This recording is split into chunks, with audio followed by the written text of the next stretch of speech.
Don't hurt me. This thing is still not cooperating. I don't know why it's doing that. It was fine before, you know, the first couple of videos, but now it's not working. It's not staying up. It's kind of making me a little mad. You know, not that you can see it that well anyways. It's kind of really high up on the screen at this point, but you know, whatever. Anyways, I'm here to review a film for you guys. Another spooky classic Halloween film for you guys. Horror film. Sorry, I keep calling horror films Halloween films. I don't know why. I'm gonna be reviewing Don't Look Now, a film by Nicolas Roeg, or Roeg, or R-O-E-G, however you pronounce that. I don't know. I think it's Roeg. Don't Look Now, it's a film starring Julie Christie and Donald Sutherland, and I believe this one has a poster as well. By the way, this is a Criterion for Don't Look Now. Another pretty cool Criterion, and yeah, comes with a little inside artwork poster thing. Let me see. I don't know what that is exactly. It's like shit, I don't know. But yeah, so Don't Look Now. I saw this movie not too long ago. Not during the Halloween season, but I figured this would be an appropriate film to review during the Halloween season, since it is a classic horror film, as some like to call it. Now, I really don't want to give away anything about this film, like, at all. Like, I just kind of want you guys to go in blind, you know, and watch it. But it's essentially a film about a British family, you know, a husband and a wife, who, their son dies. I believe it's their son? Is it their son or daughter? No, okay, I'm stupid. It's their daughter. Their daughter recently died in, like, some freak accident. And they decide to take a little trip to Venus, you know, to just kind of start a new life, I suppose, you know, grieve over their daughter's death and just kind of, you know, just kind of start a new life there. And, yeah, so, the film just basically follows this couple in, you know, in Venus, and they're just... They start seeing weird things. Weird things start happening to them. They start seeing strange things, you know, meeting strange people, all this strange shit going on. I know that's not a very, you know, broad synopsis of this film, but it's a little something, you know. It's definitely... I like I said, I don't want to give anything away about this film. I just kind of want you guys to go in blind. Don't Look Now is a horror film that came out in 1973 and is often considered as one of the very first, not one of the very first, but... a very popular psychological and sort of experimental film at the time. And yeah, nobody has quite, you know, seen something like this back when it came out. It's definitely a film of the psychological drama that, you know, tried to do something a little bit new.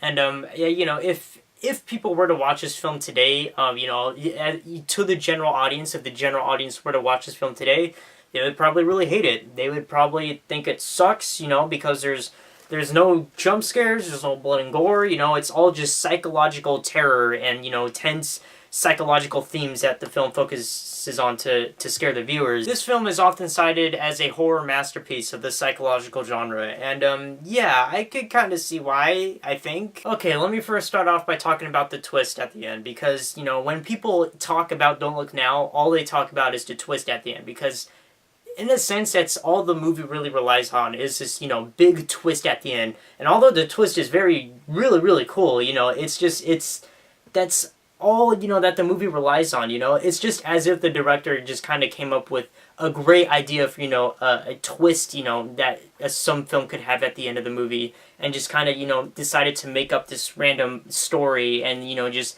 have the twist at the end and just be like, yeah, there you go. The main problem with Don't Look Now is that everything relies on this twist at the end, you know. Without this twist, the movie would be nothing. You know, like I said, it's as if the director just decided to come up, you know, or just came up with this, you know, awesome idea for a twist ending, and then, you know, just decided to make a movie out of it. And throughout the entire film, you know, you're trying to think of what that twist ending is. So that's really, in all honesty, that's really the only action you're gonna get watching this movie, because the middle drags so much, and it is so long, and it's kind of boring, honestly. I think the very beginning of the film, and of course the very end of the film, are great. Those two moments of the film are definitely, you know, the high points of it, you know. Those moments are great, but as for, you know, the middle, you know, the rest of the film, it just drags. There's not a whole lot going on in the middle that, you know, even affects the story, essentially. It's just nothing happens, you know, really, at all. And I mean, nothing, of course, that affects the storyline in any way. It's all just kind of boring, and it's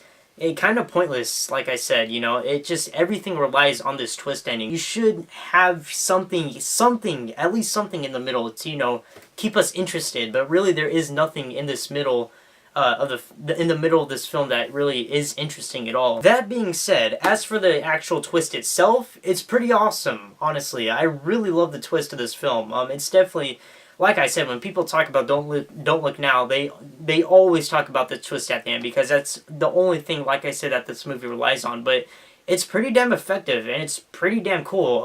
It's just a shame that, the rest of the movie leading up to this twist is unfortunately not as good. Like, literally 75% of this film is Donald Sutherland just, like, walking around, and just, that's it. He just walks around, like, the entire town, and he's just, there's nothing to it, Of course, there's a few, like, strange stuff going on here and there where you're like, whoa, what's that? What's going on? What does that mean? But there's nothing that really, grabs your attention too much in the middle. But yeah, man, that twist at the end, it's pretty damn cool.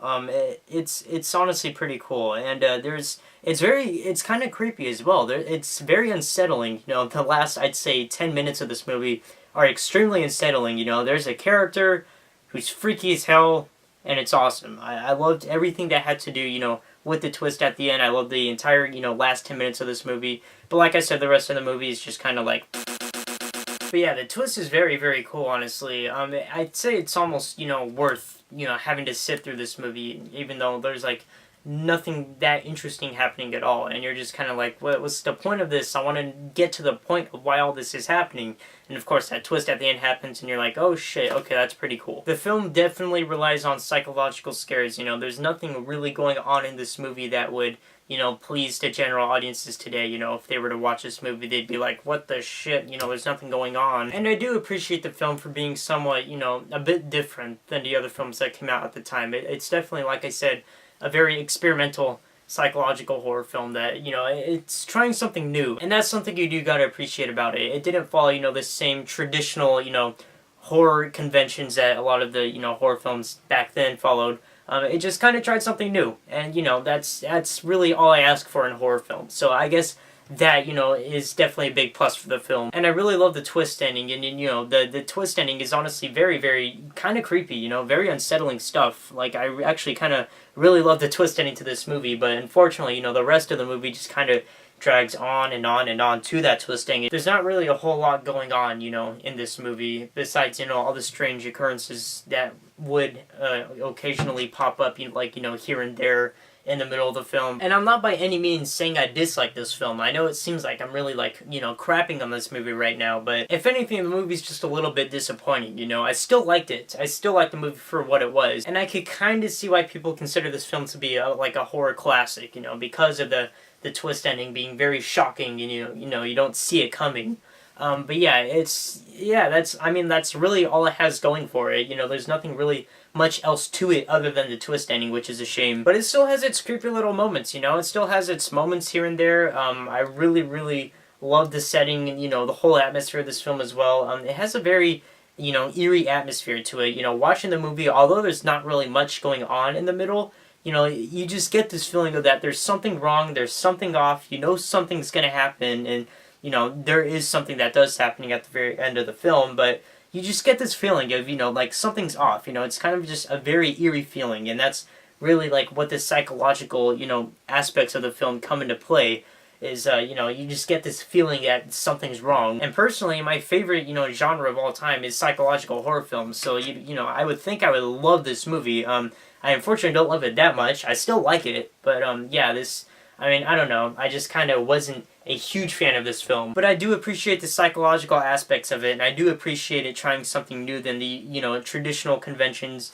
that a lot of the horror films had back then. And also, there's a steamy hot sex scene in this film that is also very controversial even to this day, because people still don't know, whether the actors really did have sex or not. It's a very realistic, very, very graphic sex scene in this movie. When people are not talking about the twist ending, this film, they're usually talking about that sex scene, because it's very graphic, it's very, very realistic, and personally, I honestly think they really did do it. I think they really did, because they can't make it look that realistic and say, oh, it is fake, they didn't actually do anything. Yeah, it's pretty graphic in detail. But yeah, guys, that's some interesting, history about this movie. If you want to look anything up on it, is the sex scene. Very, very controversial even to this day, because nobody knows whether it's real or not, whether they really did do it. But yeah, guys, anywho, Don't Look Now Great ending. Great ending. I loved everything that had to do with the ending. The rest of the movies, I didn't care for it that much. Like I said, I appreciate it.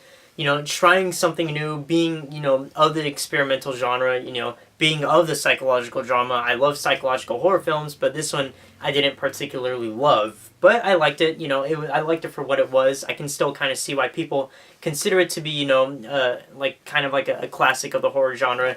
And overall, I'm probably going to give Don't Look Now, I'm going to give it a very, very generous 3.5 out of 5. Thinking about giving it a 3, but I'll give it a very generous 3.5 out of 5. Just because that twist ending is so freaking effective and so creepy. Like, everything that had to do with it is creepy, and I absolutely love everything that had to do with this twist at the end, but the rest of the movie's just kind of like, yeah, is it really worth it? You know, that's up for you guys to decide.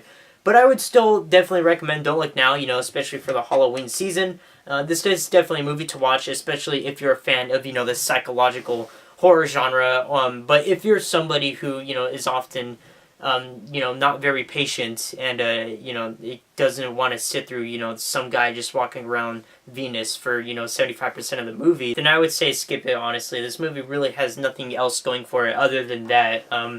But yeah, I mean, it has its ups and downs. I mean, it's not a perfect film, but it is what it is, and, you know, I actually know a lot of people who really do love this film, so, you know, it's some people love it, some people, you know, really hate it. It's just, you know, for me personally, I'm kind of in between. I don't love it, you know, as much as other people do. I don't hate it as much as other people do. I like it. I think it's a solid, you know, psychological horror film for what it is, and, yeah, so those are my thoughts on Don't Look Now. Holy shit, I talked about this for a while. Anyways, guys, thank you so much for watching. Oh shit, thank you so much for watching my review for Don't Look Now. I'm Jacob Palacio. Be sure to stay tuned for other spooky reviews coming to you in the Jacob Reviews Movies channel up in here, up in this bitch, and I'll see you guys later. Bye.